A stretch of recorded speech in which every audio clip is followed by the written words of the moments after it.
topic, and specifically about soulmates.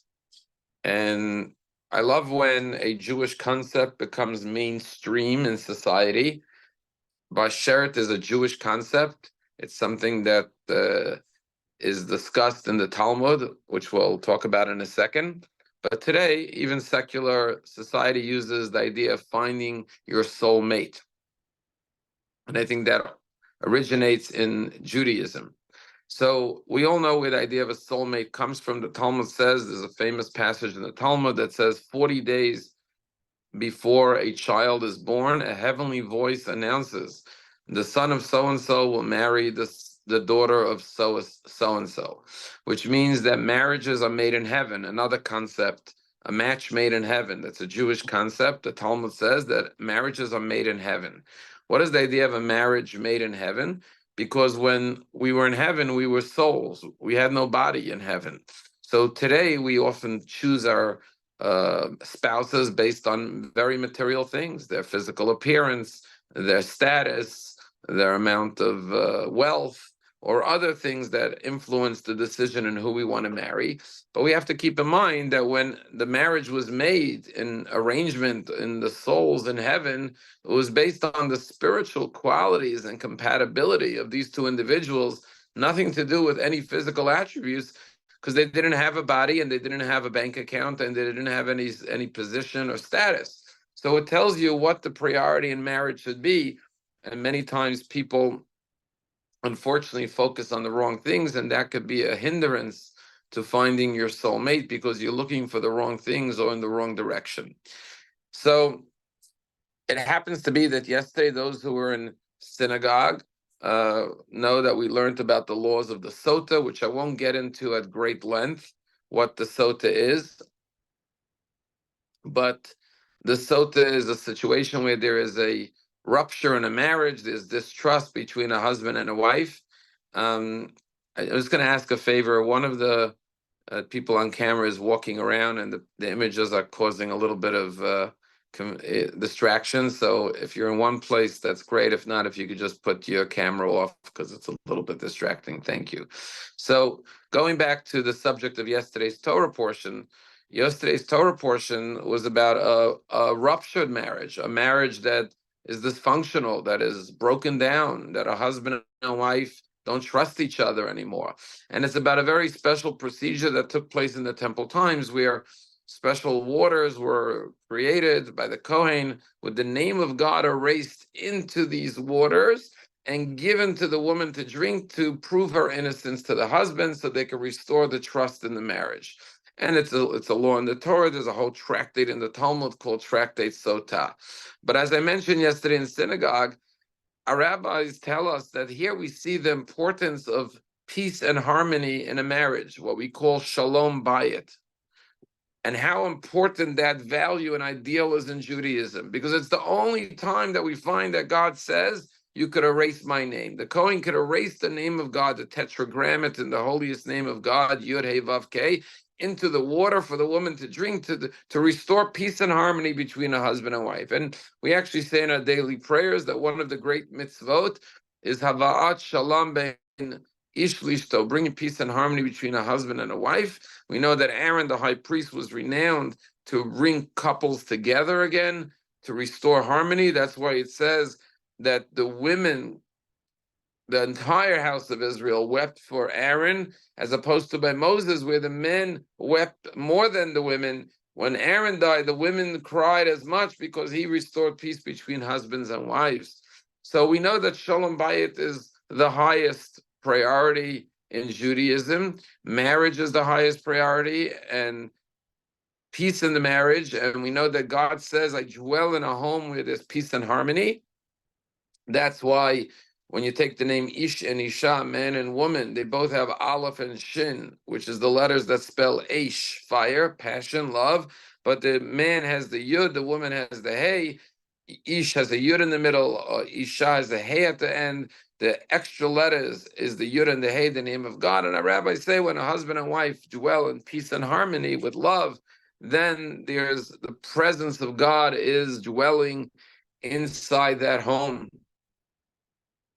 And there's a beautiful statement in the Talmud, and the Talmud says that when a husband and wife don't live in peace, even a bed that's 60 cubits large, which is like 90 feet large, imagine a bed 90 feet large, isn't big enough to contain the husband and wife.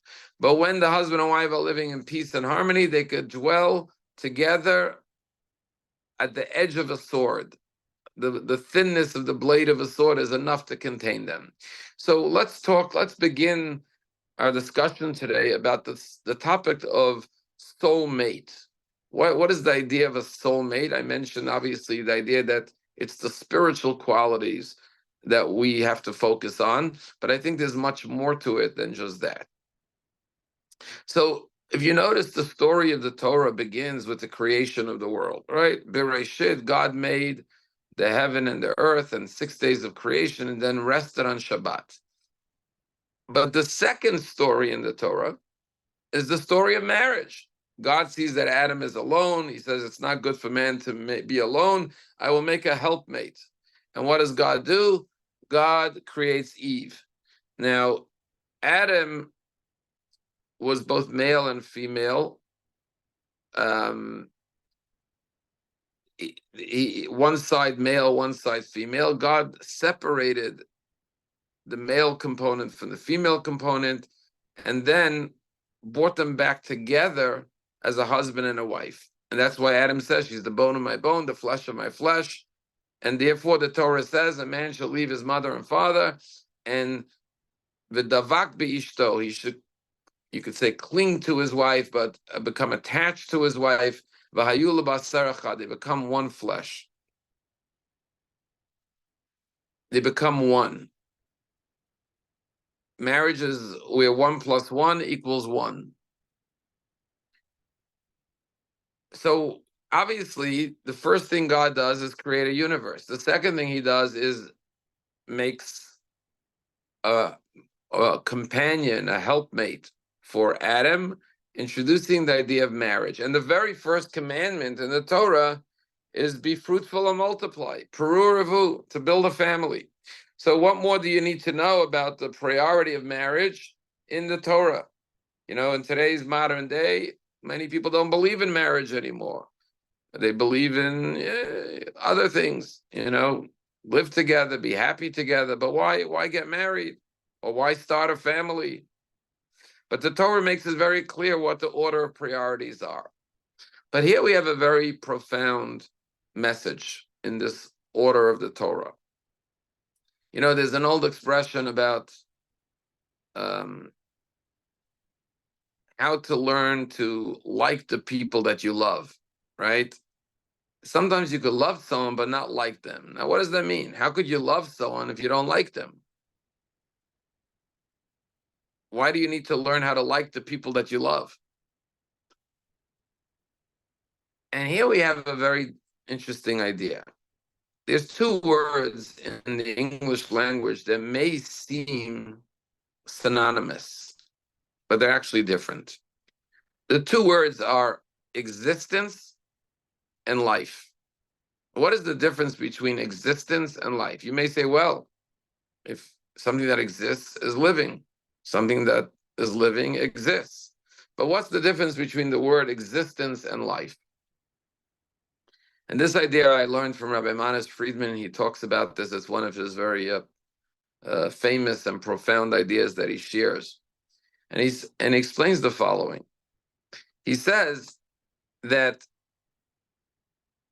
what is the definition scientifically of something that exists? Something that exists means that it takes up space. That's the definition of existence. It takes up a space, right? Now, everything exists. The world exists. When God made the world, he created existence. He made a world that is a physical space. Now, fire exists, water exists, stones exist, people exist. So what is the definition of life? Life is what you do with that existence. So life is the purpose of the existence. So fire exists. That's the existence of fire. But what is the purpose of fire? What is the life of fire? To create light, to create warmth. Water exists. But what is the life of water? To nurture humans, to nurture plants, to make things grow. So the definition of existence is that it exists. The life is what it does. Now, if you take a body, a human being, our bodies exist, right? God forbid when a person dies, at least in the initial stages, the body is in full existence. The body doesn't disappear. What disappeared? The life force of the person. So your body is your existence. Your life is your soul. Now, here we find something very interesting. What is good for existence isn't always good for your life. And what's good for your life isn't always good for your existence. So take, for example, marriage. We'll get straight to the example of marriage. We could give many examples, but let's start with what we're talking about. If I live alone, my existence is very comfortable. I have the whole house to myself. I have the whole refrigerator to myself. I have the whole kitchen to myself. Nobody's encroaching on my existence. I have the freedom to do whatever I want, whenever I want, wherever I want. I have a great existence. So why would I get married? I bring somebody else into my life. Now I have to share everything. Now there's another person in the house with me. I don't have the freedom to do whatever I want, whenever I want. I always have to be, the old question with the husband and wife, where do you want the temperature on the thermostat when I go to sleep? Well, if you're alone in your house, you could put it on anything you want. You don't have to figure out what the other person likes. Do you like sleeping with the window open, with the window closed? Do you like this? Do you like that? You could decorate the house the way you want to decorate the house. You don't have to get a second opinion from your spouse. Your existence is much more comfortable when you live alone. So why would you get married? And the answer is because living alone may be a good existence, but it's not a good life. By bringing someone into your life, even though physically you're encroaching on your existence, you're gaining a life. Because now you have a purpose. You have someone to give your love to. You have someone to learn with, to grow with, to experience life with. Your life becomes enhanced. And what's fascinating is that this is on a deeper level true with God. I told you that the story of creation begins with creation, and then it goes to husband and wife, man and woman, Adam and Eve. But our rabbis tell us time and again, our relationship with God is compared to a husband and wife. God is the groom and we are his bride. We just talked about that on the holiday, Passover. God took us out of Egypt, proposed to us, took us to Mount Sinai, gave us the Torah. He gave us a covenant, like a marriage contract. Why would God make this world? And the answer is God has the existence. He was the only being in the universe. But being alone is not a life. God wanted to have a life. He wanted to have a relationship with us. Whether we use the metaphor of a spouse or the metaphor that God is our loving father. Today's Father's Day. God is our father and our mother. He's all being. He's all encompassing. We're his children. What God wants is a life. And that life is through relationships. So now let's take the marriage metaphor further. You get married. Now you're sharing your house with your spouse. Then you start having children. Now there's more people encroaching on your existence, right? And children are messy. Children make noise. Children wake you up in the middle of the night. What kind of an existence is that? Wouldn't I be better off having the whole house to myself? What do I need children running around making a mess and making noise and waking me up in the middle of the night? But the answer is, yeah, your existence would be better, but what would your life be? When you think about the Jewish people, we're all about life. What do we always say? L'chaim, to life. Am Yisrael chai, we live. The Jewish people can't claim to have the best existence. historically, for thousands of years, we've had pretty limited existence. We've been persecuted, we've been exiled from one country to the other. Our existence has been very meager and very dire. And look at our existence today in Israel. Very difficult, very challenging, very hard. But what do we thrive on? Am Yisrael Chai, our life, our meaning, our purpose, what our existence is meant to do. There was a famous book I remember years ago, I think it was called Eat, Pray, and Love, right? It was a bestseller, right? Eat, pray, and love. But the question is, even love in itself has to be for a higher purpose. And that's where life comes into the equation. And that's the meaning of the story of the creation of the world, followed by the marriage of Adam and Eve, and then having children.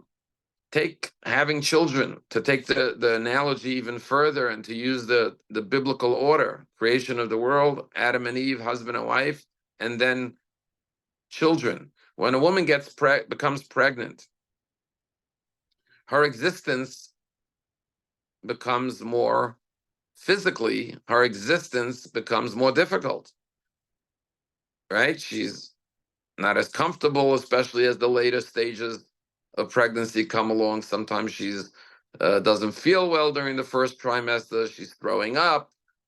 And then when she starts growing, she's uncomfortable. She can't sleep well. Her existence becomes more limited. She can't do some of the physical activities she did when she wasn't pregnant. But her life, her meaning, her purpose, her joy takes on a whole new dimension. And so a lot of times in life, the question is, are you looking for the physical, which is the existence, or you're looking for the meaning behind the existence? And that's the same equation of body and soul. Body is more about what am I comfortable with? What makes me physically comfortable? How comfortable is my existence? But when you're looking to live, you're not looking out for your comfort or for your existence. You're looking for your meaning and your purpose that gives you life. And that's really the approach to marriage. Marriage is an opportunity to have life, to expand your life, just like the pregnant woman is expanding her life by having a child, by getting married and making a soul connection.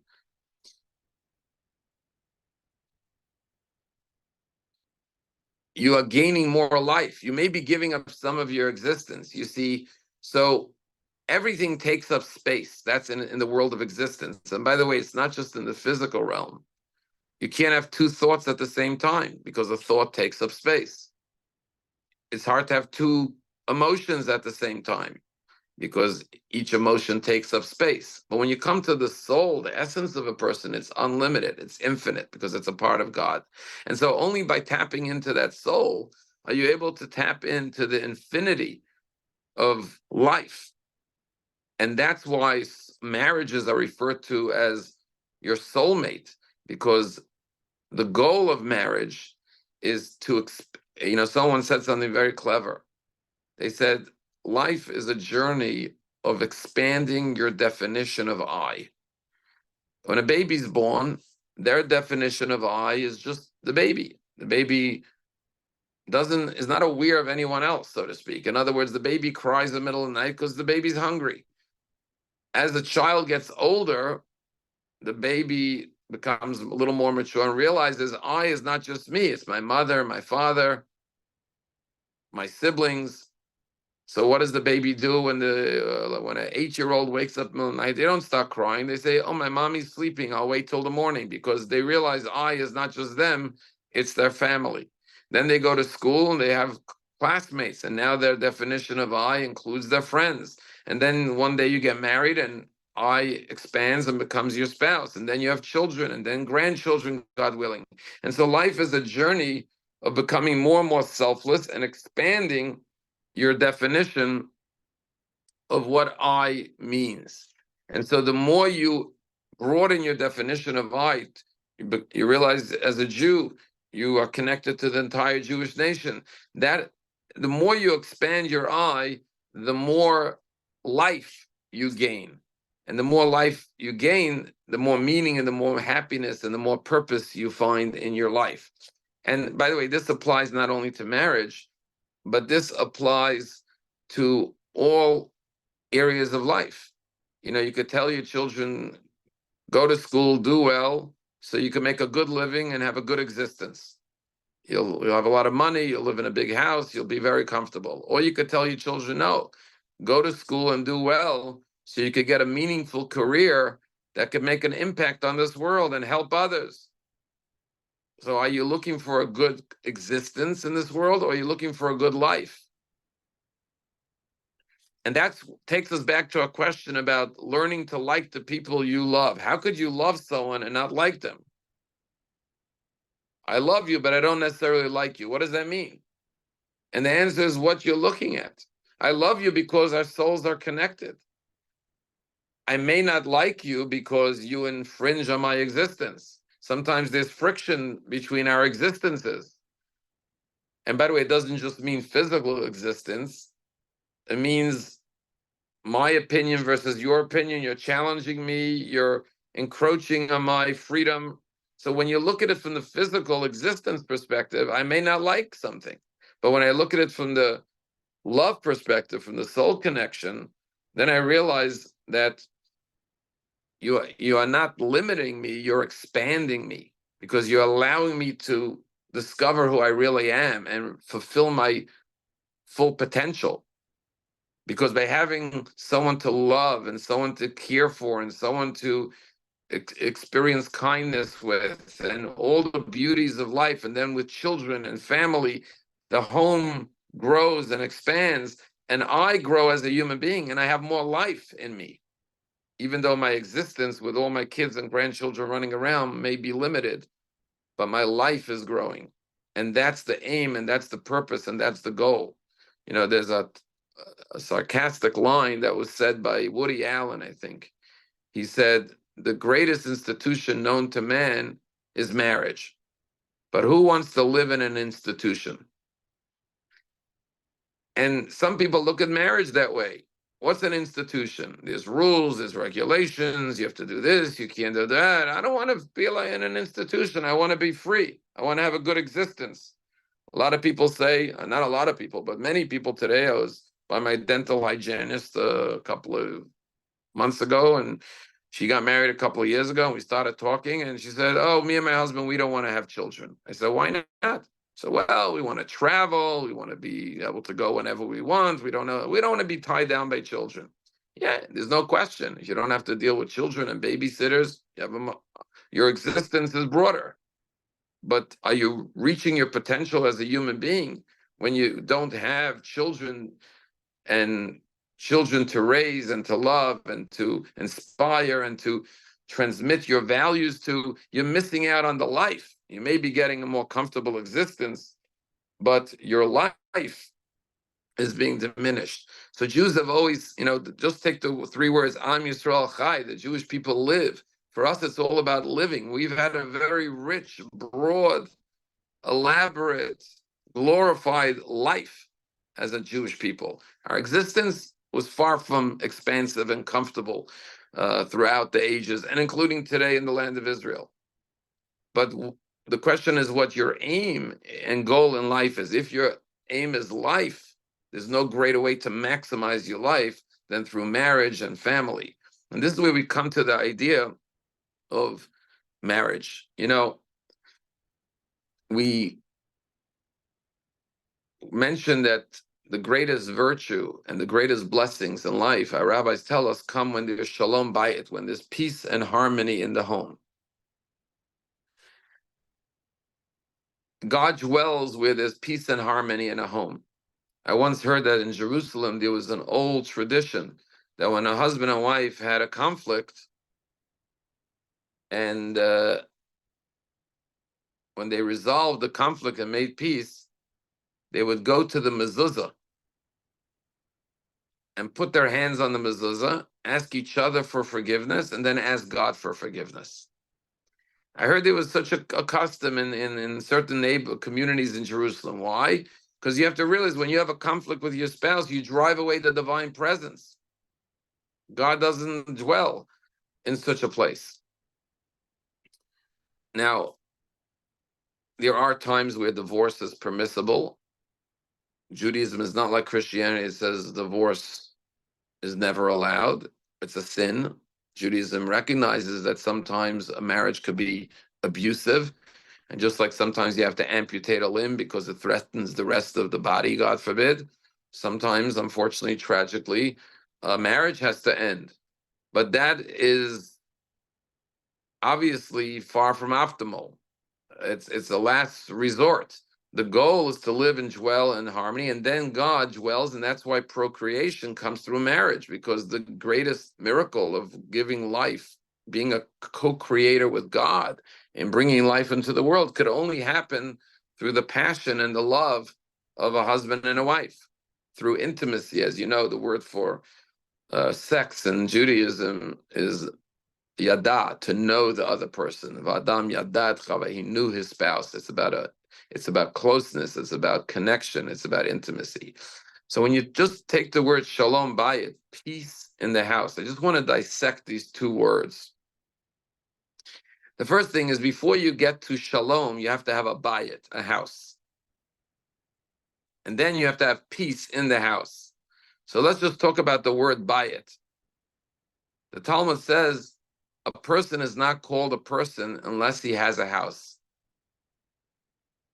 A house is so fundamental to being a human being that a person is not considered a full person until he has a house. That's what the Talmud says. Why is a house so important? And I don't think what the real definition of the word bayit is a house. We say peace in the house, but it's really the home. It's the home. You know, what is the definition of a home or a house? A home is a place you can't wait to get back to at the end of the day. Why? Because it's the place that you feel safe. It's the place that you feel love. It's the place that you grow as a person. So before you even introduce the shalom into the bias, first you have to have a home. If you come home and you feel, God forbid, rejection or put downs or insults, then you don't feel safe. That's not even a home. When you look at every Jewish couple, when they get married, what do? They stand under a chuppah. Why do they stand under a chuppah? It's a Jewish custom to have a chuppah. Why? Because it models the home. You see, when you wear a coat, there's only room for you underneath that coat. You can't invite someone else to be under your coat. When you get married, you stand under a chuppah, a home, a big canopy. And what you're saying is, my wife and I, we're going to create a home. We're going to create a place that's broad, that has room for both of us to flourish and to grow together. And for the family to come, and children, and God willing, build a family, and to bring more and more people into our canopy, so to speak, into our home, and keep on expanding it. And that's the way we're going to create not an existence, but a life. And that's the what the chuppah symbolizes. But the first thing is, you have to have a home. And then you have to have shalom. Now, everyone always says peace in the home. But I'm reminded of Rodney Dangerfield's line where he said, my wife and I, we eat dinner apart. We sleep in separate bedrooms. We take separate vacations. We're doing everything we can to keep our marriage together. Peace implies the lack of conflict. You don't have to get married to not have conflict. If you don't want to have conflict, just don't get married. Then there'll be no conflict. Shalom doesn't really mean peace. Shalom really means harmony. What is harmony? If I sing alone, it's very nice. If you sing alone, it's very nice. When we sing together and we create harmony, we create something more beautiful that each one of us could not have created on our own. And that's the approach of Shalom Bayis. Shalom Bayis is not that my spouse has to be like me, or I have to be like my spouse, or I have to surrender my personality and individuality to be like the other person or vice versa. But what it does require is two people understanding that they've come together and been put together by Hashem, and we believe in Basher's soulmates, to enhance each other's lives, to help each other grow, to help each other realize our individual potential and our collective potential, to create something that even transcends ourselves, which is a family, a tribe. None of us, you can't create a family by yourself. That's the very first step. But it's much more than just a physical family. It's the beauty of the union. You know, people often say opposites attract. And there's a truth to that. Why do opposites attract? On the one hand, if I marry someone opposite than me, it's going to create more friction because we're going to disagree. We're going to see things differently. We're going to butt heads. Why not marry someone just like you? And the real answer is consciously or subconsciously that I know I'm not going to grow if I marry someone just like me. I'm just going to have more of me. If I want to expand myself, I need to marry someone who has different qualities so that I could learn and admire their qualities and grow from them because they'll show me and teach me. And it doesn't always have to be by word. It could be by their example of how to be a better person in certain areas, and I will be able to show them. And so we want someone who's different than us, who will complement our strengths, but not just complement it for ourselves, but help us learn. And only if you appreciate each other's differences and don't see it as a negative, but see it as a positive, that this person brings to me a window, an opportunity to learn about an attribute, a character, and everyone could look at their spouse and make a list of things that their spouse is better than them in. And you say, well, I'm so happy that my spouse teaches me these good qualities and I could learn to be better at that. And it's all in the very first words in the Torah. When God created man, God said, it's not good for man to be alone. I will make an Ezer Kinegdo. I will make a help mate opposite him. Kinegdo means opposite. And our rabbis ask, it should have said, I'll make a helpmate alongside me, alongside Adam. Why opposite? And our rabbis say that part of the reason that God gave us our spouses is to be opposite us, meaning sometimes to challenge us. Now, of course, in the most loving way, and to know, to make sure you're doing it in a way that it's kind and gentle. But if you just say yes to everything your spouse wants to do and never, sometimes people are afraid of conflict in a marriage. I don't want to go in there. It's going to create an argument. I don't want to disagree. I don't want to have a problem. But even in the study of Torah, we say this every day in our daily prayers. When two verses contradict each other in the Torah, what do? You need a third verse to come and resolve the contradiction. And what does that do? The third verse elevates both opinions to a higher understanding. And the same thing is in marriage. If I don't say those things that I feel are going to be in conflict with my spouse's opinions, because I don't want to have conflict, then at the end of the day, I'm lonely because I can't share fully who I am. A good marriage is a marriage where you're not afraid of conflict because you don't see conflict as something bad. It doesn't have to become personal. It doesn't have to become egotistical. It doesn't have to become hurtful. On the contrary, we're going to discuss our differences so we can help each other grow and expand and come to a higher understanding. And so therefore we embrace our differences. We don't shun them or hide from them. And we can be fully ourselves and appreciate our different perspectives, realizing that the fact that my spouse has a different perspective to me doesn't diminish me. On the contrary, it helps me expand myself to see something from a different perspective that I ordinarily would have not seen, because I would have just been living in an echo chamber. And that is the meaning of Eza Kenegdo, that God made a helpmate opposite me. I once pointed out that, if you look at the Dalai Lama and all of these Eastern religions and even Christianity, right, where the priest is celibate, they don't believe in marriage because they want to have peace and nirvana and tranquility and a spouse and children. That's going to disrupt my tranquility.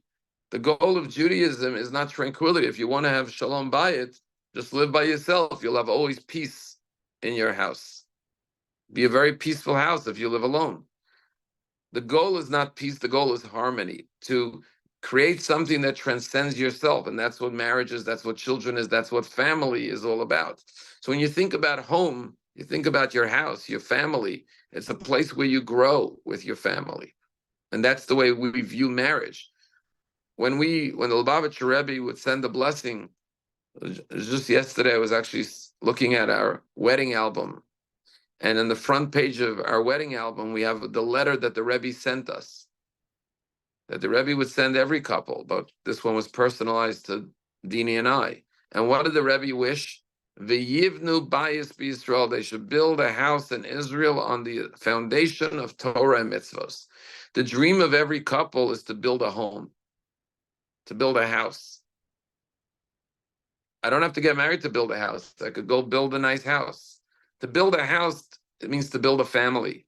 And yes, a family is going to be many different personalities with many different perspectives and many different voices. But it's only through those collective voices that you create the shalom bayit, the harmony, the interweaving of all these voices to create a beautiful tapestry, a beautiful mosaic, something that transcends us as individuals. And yes, sometimes there's challenges. Sometimes it could be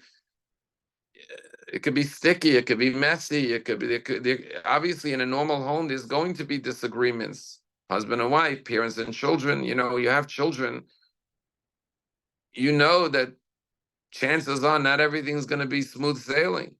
They say little children, little problems, big children, big problems, right? But that's part of the growth of life. And even the challenges that come our way are meant to enhance us, to make us larger, to make us better. And so I'm going to tell you a great story. There's a rabbi in Jerusalem. His name is Shimon Russell. You could look him up later. He's a renowned rabbi. And he tells a very powerful story. He says that he had a daughter, a religious home in Jerusalem, but she had troubles as a teenager, struggles, hardships, and she left the family. She left the Jewish path. I guess she got involved in different substances, and they had a very, very difficult time with her. But through a lot of love and a lot of hard work, they managed to help her and rehabilitate her. And she came back and joined the family and rejoined the path of her family. She got older. She met a wonderful man and was getting married. And Rabbi Shimon Russell says, comes right before the chuppah, and he gets a message that his daughter wants to see him. He goes to the room where the bride is getting ready to go out to the chuppah, and his daughter is weeping, crying uncontrollably. He said he got very frightened. He thought maybe she's having second thoughts, something's wrong. He didn't know what was wrong. He says to his daughter, "Is everything okay? What's the matter? Why are you crying?" And she looks at her father and says, "I want to ask you for forgiveness for all those years of aggravation and pain that I caused you. When I went through those difficult years, and before I go to the chuppah, I want to ask for your forgiveness." And he started crying. And he said, sometimes God just puts the right words in your mouth. You have clarity, you have absolute clarity. And without hesitation, he said to his daughter, "You don't have to ask me for forgiveness. I have to thank you." He says, "You taught me." Today's Father's Day. This is a great Father's Day story. He said to his daughter, "You taught me how to be a real father. You taught me what unconditional love is. You made me a better person, a better father, a better husband, a better human being. I thank you. And that's the perspective of the way we enter marriage and family, knowing, yes, there will be, sometimes two people come together, their existence may clash. But the question is, if you fear that, because it's all about your comfort and your existence, you're like, what do I need this for?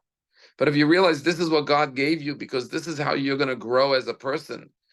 And like Shimon Russell, you're going to look back and say, I became a more loving person, a more selfless person, a more giving person, because I learned how to live more fully.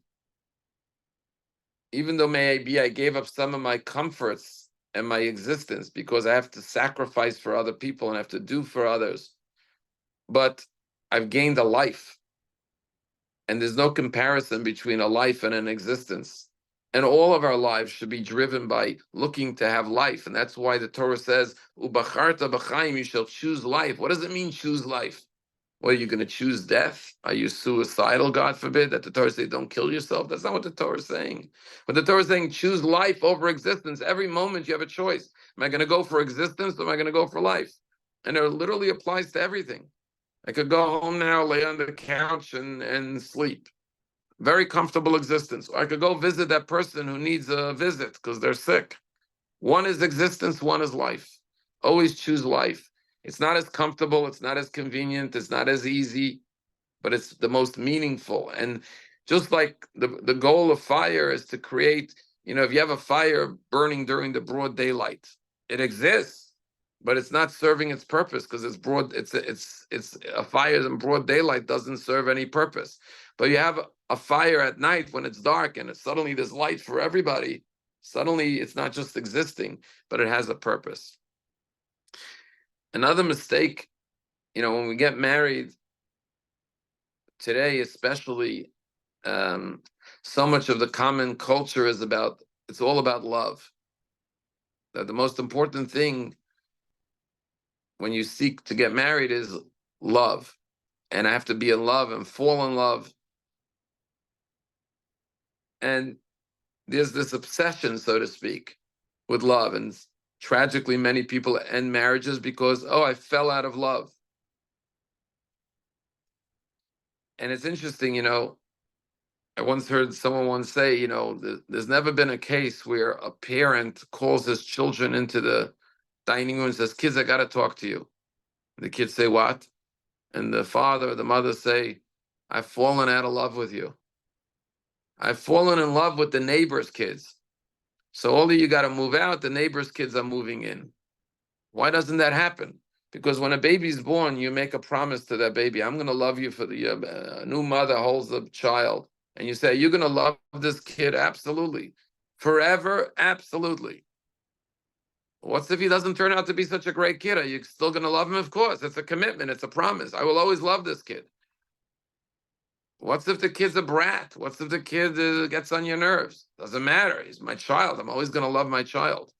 That same mindset is what you have to take into marriage. It's not like, okay, as long as you make me happy, I'll love you. The minute you're not making me happy anymore, I'm going to find love somewhere else. You always love your kid because it's a commitment you've made. And because your kid is so important to you, you can't stop loving your child because your child is the most important thing in the world to you. If your spouse is the most important person in the world to you, then you can't stop loving them because they're so important. If you're going into marriage because I need love, then you're just very needy. If you're getting married because you need love, then it's about you. When you say to your spouse, I love you, what's more important? Your spouse or the love? You only love your spouse because they're your spouse. The most important thing is they're your spouse, and that's why you love them. As opposed to, because you give me love, that's why you're my spouse. If you're not giving me love and I'm not feeling love, you're not going to be my spouse anymore. Your children or your parents, you always love them. Even if you don't like them, you still love them. Why? Because they're the most important thing to you.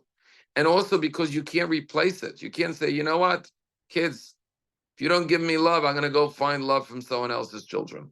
Doesn't work that way because they're the only children you have. And therefore, it's not that you need love. You may have a lot of love in your life, but it's not that you need love from your children. You need your children's love, and there's a difference. If I need love for my children, it's about what I need. I need love. I want my children to give me love. Then it's all about you. But if you say, I need my children's love, it's the opposite. You're saying, you're so important to me that I can't live without your love. Because your love means all the world, everything in the world to me. Why? Not because I need love, but because you're my children. So because you're my children, your love is the greatest thing to me in the whole world. And again, everything we say also applies to Father's Day, but Hashem being our Father, God wants our love. God is love. Why does he need our love? You should love the Lord your God. Is God short on love, that he needs more love? He feels unloved? God is love. He is the attribute of love. What God is saying is, no, because you're my children, I can't live without your love. You may have a lot of love in your life, but if you don't have your kids' love, you're not going to be happy. You say, what do you mean you have so much love? Why are you so miserable? Because my children are so important to me. How could I live without their love? And so the same thing is true when it comes to marriage. The most important thing is your spouse. And therefore, I can't live without the love of my spouse. We have a few more minutes. And I was thinking maybe I'll look at the chat box to see if anyone has any comments or thoughts. I see a funny exchange here. Somebody said, I'm watching this with my single son. And someone else texted and said, how old is your son? I have a single daughter. I just saw that in the chat box. I thought that was very good. Maybe even a shidduch will come out of this, which is great. But I'm going to continue talking for another few more minutes. But if anyone has any questions, I always like to address the questions that people may have. So just type a question in. I'll be happy to address the questions that you may ask. When we go back to the first marriage in the Torah, there's only 2 times in the whole Torah where God says something is not good. In the whole Torah, there's only 2 examples of it is not good. The first one is when God says, it's not good for man to be alone. I will make a helpmate, a soulmate for them. And the second time is when Jethro tells his son-in-law not to judge the people by himself, because he said it's not good for you to do this alone. And the common denominator is both of these are examples of God saying in the Torah that it's solitude is not good for man. That's not our natural condition. We are relational humans. We need connection. We need relationships in order to be happy and fulfillment, because lo tov, it's not good for man to be alone. Sometimes people say, I'm happy, I don't need someone else. I'm happy alone. But if your goal is happiness, that's understandable. But if your goal is to be good, you could develop your goodness and become a better person through relationships, through giving, through building a family. And therefore, one of the questions we're asked after 120 years is, did you build a family, or at least attempt to build a family? Because it's through the act of giving that we grow and we ennoble ourselves and become larger. And therefore, the goal of marriage, people look to, I want to get married because I want to be happy. I want to get married because I want to have love. The real goal of marriage is, I want to do good. Sometimes people say, don't look for the person that will love you the most. Look for a person that you could give the most love to. Say, is this the person I would want to devote my life to love for the rest of my life, to give to? The person who inspires you to be the best person, the most giving, the most selfless, the most generous person, the version of yourself. And ultimately, I believe what makes people happiest in marriage is when they become the best version of themselves through that marriage. They come to not just love their spouse, but to love themselves more, because that person brings out the best in them. and they get to like themselves even more because that person makes them a better person, and they love themselves even more than they did before. That's what makes the marriage most sustainable in the long run, as opposed to, God forbid, if it brings out the negative qualities of a person, then they dislike themselves because they don't like the way they're acting with this person, because this person triggers them in some way and brings out the worst in them. So deep down, it goes back to Viktor Frankl, that what people want most in life is not pleasure, but purpose and meaning and a sense of goodness and being a good person. You know, when you look at what's happening in Israel, tragically yesterday, 10 soldiers died. And it's the most mind-boggling thing. Young people, 20 years old, they haven't even got married, they hadn't had a family. Or you look at this hero last week from the raid who gave up his life to rescue the 4 hostages, Arnon Zamora. And you say, what motivates a person to give up their life to save others? They have a loving family, they have happiness, they have everything. Why give that all up? And it's not even necessarily a thought through, calculated idea, but when these soldiers say, and we've had so many testimonies from soldiers who went and left letters and said, I would do it again. Why would you give up your whole life and all your happiness and all your pleasure and all your love? And the answer is obviously that even more than the need for love and happiness is the need for goodness. These soldiers feel, I have a responsibility to protect my family, to protect my people. And that sense of what's right and what's good is more powerful even than what is pleasurable and what is good and what is happy for me and enjoyable for me. And goes back to the idea of life versus existence. And that's what we all have to strive for. Now, someone asked a very interesting question. And will end with these 2 questions. One question someone I saw asked was, if my husband was married before, are they still my soulmate? And the answer is absolutely yes. It's a long discussion. I don't know if we had already a class just on soulmates, but a person could have multiple soulmates. And the Talmud says very clearly, actually, that your first marriage is based on your soul in heaven. But when your souls came down to earth, they may no longer be so perfectly compatible for each other. You know, the term I married up, I married down, right? Sometimes there's a difference. The husband may be better than the wife, or the wife may be better than the husband in their attributes. Why? Because they were arranged in heaven before they made free choices on earth. They may have not been so good, and that's why they could be divorced, because maybe in heaven we were perfectly aligned, but maybe now the way you chose to live your life, we're not so perfectly aligned anymore. But the Talmud says the second marriage is a much better alignment because it's according to your deeds. You're aligned with somebody. You're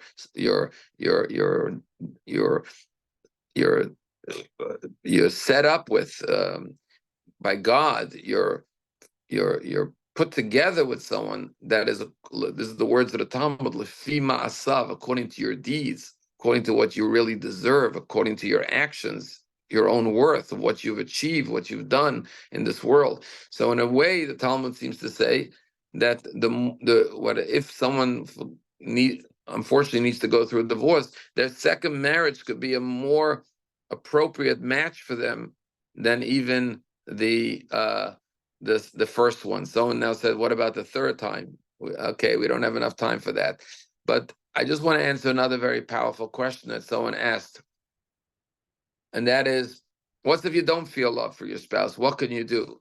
Okay, let me just quote the question more exactly. So I just give you the exact wording of the question. What does Jewish wisdom recommend when one does not feel love for the spouse anymore, or if one is disappointed with their spouse? So this is a very important question. I'm glad that this question came up because this is, real life.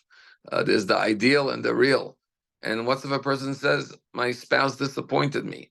So obviously, we have the idea in Judaism of forgiveness and teshuvah, and a person should be able to ask for forgiveness for their wrong, and the person should be able to forgive. So if somebody hurt somebody or offended someone, knowing how to let go of that hurt and truly forgive And forgive means that, to quote Maimonides, it means you're as beloved to the person as before the offense happened. Someone said, forgiveness is giving someone the space to become the type of person that would have never done that thing in the first place. But to quote Maimonides, Maimonides says, when we do teshuvah, we have to be as beloved when we forgive. The love has to be as it was before the offense occurred. So there could be no trace. It has to be wholehearted forgiveness. But actually, there's a very powerful lesson about how to generate love. And that is the word ahava in Hebrew. The root of the word is hav, which means to give. And this is a very counterintuitive thought. People think the more you've done for me, the more I'm going to love you in return. What have you done for me lately? And many times a husband and wife are thinking, well, she doesn't love me or he doesn't love me. What have they done for me? Now, of course, there has to be reciprocation. It can't be one-sided. But the focus shouldn't be on what you're getting. It should be what you're giving. And the more you give, the more you love. And that's one of the secrets of love in Judaism. When you look at parents and children, today's Father's Day, right? Very nice.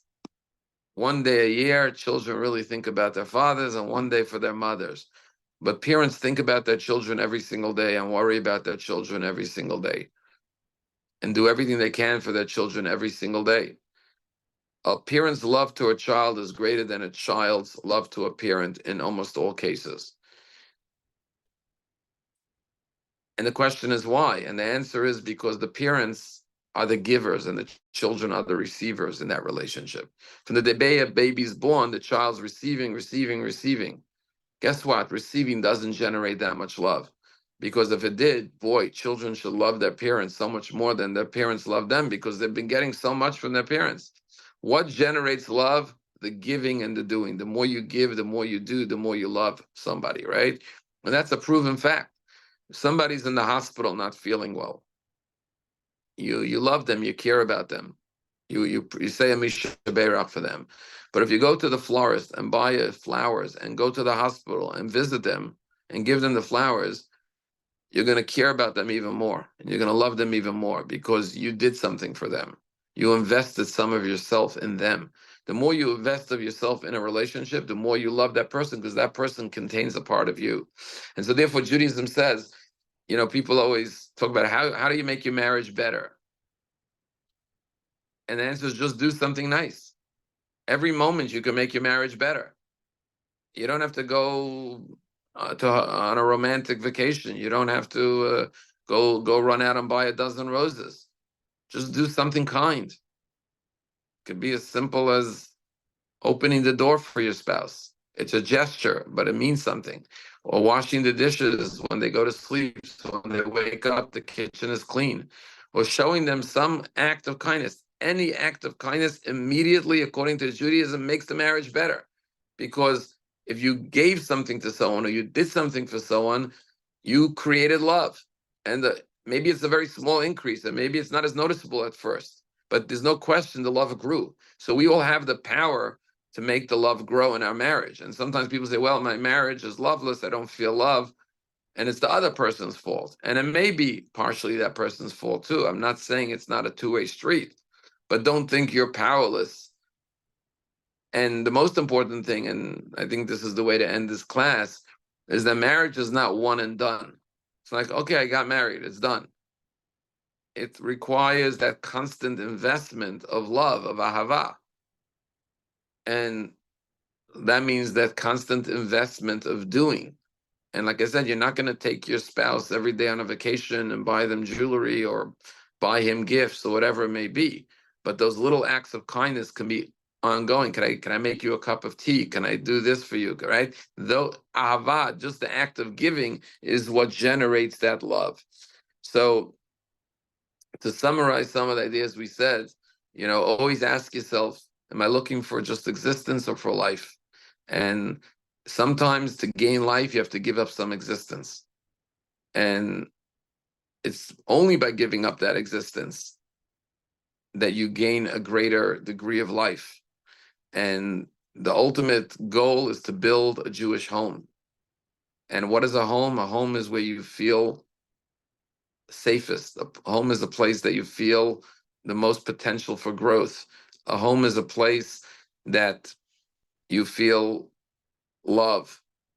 And that's what we have to strive for, and not just peace, which means an absence of conflict, but obviously much more than that, to create harmony, not just shalom of peace, but shalom of harmony, that to create something that each one of you cannot create on your own, starting with a family where it's quite obvious you cannot create children by yourself, but it's more than just the physical children, it's the spiritual children you create, the deeds you create, and you only do that by focusing on how you complement each other and what you can learn from each other. And by the way, learning doesn't just mean learning from their attributes, it also means literally. When you see your spouse, you could talk about menial things or tasks. Okay, who's going to pick up the dry cleaners today? But you could talk about what you learned, ideas, thoughts, philosophy. If you read something interesting or learned something interesting, or she did, or vice versa, and you share it with each other, you're growing through each other. And I think that's what we want most out of life. We want, if you say, what's the one word that brings the most happiness?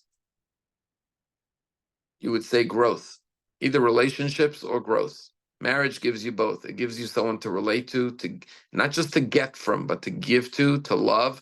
Because when we're in a loving mode, we're happiest, and there's nothing proud. Nobody's so proud. I'm so proud of myself. I exist. The rock also exists. So how are you better than the rock? The animal also exists. How are you better than the animal?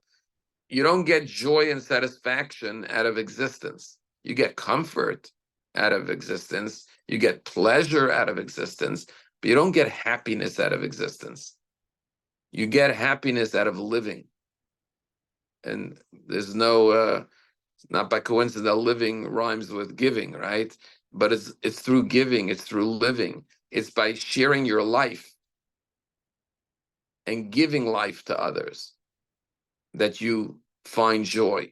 When you make the person you love happy, and the expression, and I know we're running late, we have to wrap up, but the expression, they have so much life in them, right? What do you mean so much life in them? We all have life in us. What does it mean one person has so much life in them? Life means they're full of joy, they're full of life. When you give someone life, it means you give them joy. When you see that you're giving someone a part of your life, you're infusing them with life. And this is with spouses, with children, with parents, or a friend. You're giving them life. You're sharing your life, not just your existence, but your life. You're bringing a smile to their face. You're bringing joy to their heart. Then your life becomes larger. Your life becomes bigger. And so there's no great accomplishment in existing. Everything in this physical world exists. Inanimate objects exist. Animals exist. Trees exist. What distinguishes us is that we have life. And what kind of life? Not the life of a stone, not the life of an animal, but the life of a human being in the image of God.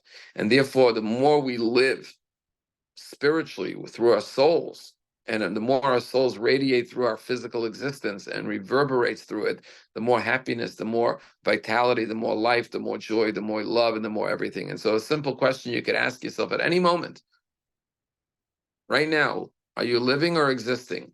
Well, if you're on the Zoom and you're learning Torah, you're not just existing, you're living. But you could challenge yourself every moment and say, what is my priority? Is my priority to exist, to have a comfortable existence, or have a meaningful life? And remember, you can't always have both, because when I take a poor person in from the street and give him a place to sleep and give him a meal, my existence is not as comfortable. Now I have this poor person in my house that I have to feed and I have to take care of.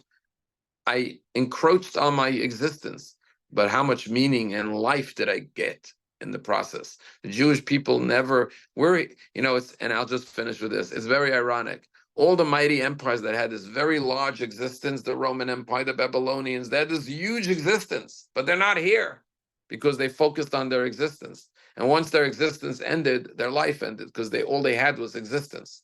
The Jewish people never had a great existence. And look at us in Israel today. Our existence is fraught with so many challenges. Just existing as a Jew is so difficult. But what a life we've had. What a meaningful purpose we've had in this world. And that's what we embrace more than anything else. And every time you say Am Yisrael Chai, there's a word from existence. The word is kayam. David, Melech is a chai v'kayam, right? Our existence comes through our life. You don't get life through existence. You get existence through life. We exist so long in Jewish history because we have a life, because we have a purpose that transcends our existence. And the proof is, as you see throughout history, Jews have given up their existence for a life. Now, they may have died in the process, but they chose life over existence. And life is eternal. Physical existence ends when a person dies, but their life, their soul is eternal. So thank you all for joining, and enjoy the rest of Father's Day, and have a wonderful day ahead. All the best. Bye.